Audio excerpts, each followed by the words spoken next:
계속해서 교육 진단 시간입니다. 요즘 교육 현장에서도 스토리텔링이란 얘기를 많이 하는데요. 스토리텔링이란 이야기를 만들어내는 것으로 이 능력은 생존 수단이자 경쟁력이 된다고 말합니다. 오늘은 스토리텔링 능력을 갖기 위해서 어떻게 해야 하는가에 대해 얘기 나눠보도록 하겠습니다. 네, 오늘도 윤희ren 교육문화연구소 대표 윤희ren 선생님 전화로 모셨습니다. 윤 선생님 안녕하십니까? 예, 안녕하십니까. 먼저 스토리텔링이 그렇게 중요한 이유를 좀 설명해 주시죠. 예. 코펜하겐 미래학 연구센터 소장인 롤프 옌센은 이 정보화 사회 다음에 도래하는 드림 소사이어티에서는 신화와 꿈, 이야기 등이 핵심적인 키워드가 된다고 말합니다. 이야기의 힘이 지배하는 드림 소사이어티에서는 감성과 꿈이 중요하며 네. 어떤 업종이든 스토리텔링에 성공할 수 없으면 살아남을 수 없다고 이야기를 합니다. 이 감성과 상상력은 부가가치가 무한한 생산력이 될 수 있다는 이야기입니다. 예를 들면 해리포터나 다빈치 코드 같은 이 소설은 상상력과 스토리텔링이 어떤 힘을 가지는가를 잘 보여주는 예가 됩니다. 이런 이야기를 만들어내는 작가들은 어떻게 이런 상상력과 창의력을 기를 수 있었는가, 이 부분에 대해서 우리 교육이 또 교육을 담당하는 주체뿐만 아니라 학부모, 교사뿐만 아니라 학생도 이 문제, 이런 작가를 만들어낸 이 작가들이 어떻게 이런 상상력과 창의력을 가질 수 있었는가에 대해서 네. 한번 주목해 볼 필요가 있는 것이죠. 예. 자, 스토리텔링 능력을 배양하기 위해서 어떤 점에 가장 신경을 써야 할까요? 예, 미래의 지배라는 책을 쓴 스탠 데이비스는 미래를 내다보는 것은 창조가 아니고 발견하는 작업이라고 말을 합니다. 네. 사실 이러면은 조금 우리가 부담이 줄어들죠. 창조는 많은 사람들이 무에서 유를 창조한다고 생각을 하는데, 발견이라는 것은 이미 있는 것을 찾아내는 것이거든요. 발견한다는 것은 이미 존재하고 있는 것을 찾아내는 것이다. 다른 사람들보다 먼저 보고 찾아낼 줄 아는 능력이 경쟁력이다라고 이야기를 합니다. 이 주변 사례들을 찬찬히 살펴보면서 상호관계를 이해하면 많은 것을 찾아낼 수 있습니다. 스탠 데이비스는 모든 직관력과 아이디어의 원천이 독서라는 점을 강조합니다. 네. 경쟁력 있는 스토리텔링 능력을 배양하기 위해서는 먼저 다양한 독서를 통해 그 탄탄한 기반을 쌓아야 합니다. 작품 속 상황에 빨려 들어가 허구를 현실처럼 느끼게 하는 이 감정이입 훈련을 통해 예민한 감성을 길러야 합니다. 이 주기적으로 여행을 하며 또 대자연의 신비를 경험하며 다양한 사람들과 만남을 통해 생각을 깊게 하고 생산적인 자극을 많이 받아야 합니다. 글쓰기나 스토리텔링이나 다 같은 작업이기 때문에 일단은 특히 젊은 날에는 읽어야 된다. 독서를 통해서 그 능력을 배양할 수 있다. 우리가 앞서 해리포터나 다빈치 코드 이런 이야기 예를 들었습니다마는 한국 독자들에게도 많이 친숙한 파트리크 쥐스킨트 소설 중에 이 향수라는 소설을 저는 참 주목해서 읽은 적이 있는데요. 네. 이 향수에 나오는 주인공은 냄새로 나무의 종류를 구분할 수 있는 놀라운 후각을 가지고 있습니다.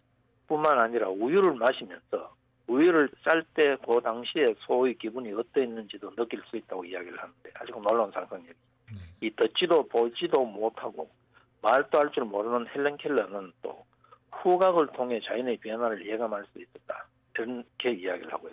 또 헬렌 켈러가 냄새를 통해 다가오는 폭풍도 예감할 수 있었다고 하죠. 이런 것들을 생각하면은 어떤 민감한 감각이 또 전적으로 허구라고는 이야기할 수 없습니다. 이 독서를 통해서 많은 감정, 예비 지식, 문자를 통해서 접할 수 있는 걸 우리가 받아들이고 또 자연 속에서 느끼고 이렇게 하면은 사실은 이 민감한 감각이 허구와 어떤 사실의 경계선을 넘나들 수도 있는 이런 상상력이나 능력을 가질 수도 있다. 결국은 독서가 중요하다. 이런데 우리가 좀 주목을 해야 되겠고요. 그래서 부모의 간섭과 타의에 의해 움직이는 것이 습관되어 있는 우리 청소년들은 생활이나 공부 등 거의 모든 면에서 수동적으로 움직이는 경향이 있습니다.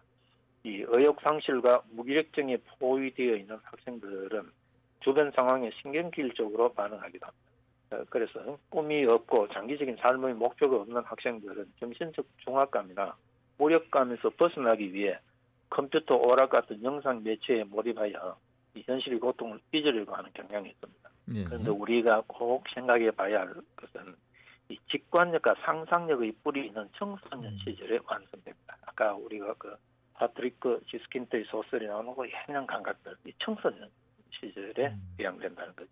청소년기에 이 뿌리가 약하면 나중에 아름다운 꽃을 피우고 열매를 맺을 수 없습니다. 이 어린 시절 자연 속에서 뛰놀며 동심을 보존하고 독서를 통해 시심과 이 감성의 뿌리를 튼튼하게 하는 것이 미래를 위한 최고의 투자라는 걸 우리가 한번 생각해 보면 좋겠습니다. 예. 자, 앞으로의 시대는 이야기의 힘이 더욱 중요해지는 시대가 될 것이고 또 관련해서 책 읽기에 대해서 말씀해 주셨는데요. 자, 진부한 질문 같습니다만 왜 책을 읽어야 하는지에 대해 좀 더 말씀해 주시고 또 책 읽기를 습관화할 수 있는 방법에 대해서도 좀 소개를 해 주시죠. 예, 저는 책을 읽는 사람과 그렇지 않는 사람으로 사람을 구분할 수 있다고 보는데요. 책을 읽는 사람은 세계를 주체적으로 해석하고 책을 통해 세계와 호흡을 할 수 있습니다. 그러니까 책을 읽는 사람과 읽지 않는 사람의 차이는 크지요. 또 왜 우리가 책을 읽어야 하느냐면 평소에 독서를 하지 않는 사람은 시간적으로나 공간적으로나 자기 하나만의 세계에 감금되어 있습니다. 보통 책을 읽지 않는 사람이 굉장히 객관성이 결여된 자기 주장이나 아직 이런 게 아주 강한 경우가 많습니다. 네. 그러나 그러한 사람들도 손에 책을 들기만 하면 생각조차 어려운 별천지에 있는 자신을 발견하게 된다. 책은 창의성을 기르고 자기 객관화를 할 수 있는 아주 좋은 수단이 된다는 걸 우리가 한번 생각해 볼 필요가 있습니다. 이 독서가는 자신이 경험하지 못한 것에 대해서 알게 되어 이 개인의 특수한 경험들이 보편적인 범주 안에서 새롭게 의미를 획득하는 과정을 경험하게 됩니다. 이 독서는 개인의 경험으로는 도저히 얻을 수 없는 지혜를 우리에게 제공해 줍니다. 그리고 또 독서는 인간을 감성적일 뿐만 아니라 도덕적인 존재로 만들어주죠. 마지막으로 이 말씀을 드리고 싶은데요. 일단은 스토리텔링, 장문 이런 걸 하기 전에 남의 책을 읽는 데 시간을 많이 보내자. 또 남이 고생한 것으로 자기를 쉽게 개선할 수 있다. 책을 통해서 나를 개선할 수 있다.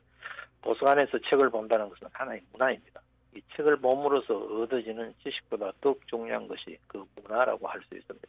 그래서 저는 도서관이나 서점에 자주 가보는 습관을 들이자고 말씀드리고 싶습니다. 말씀 여기까지 듣도록 하겠습니다. 고맙습니다. 네. 윤일현 교육문화연구소 대표 윤일현 선생님이었습니다.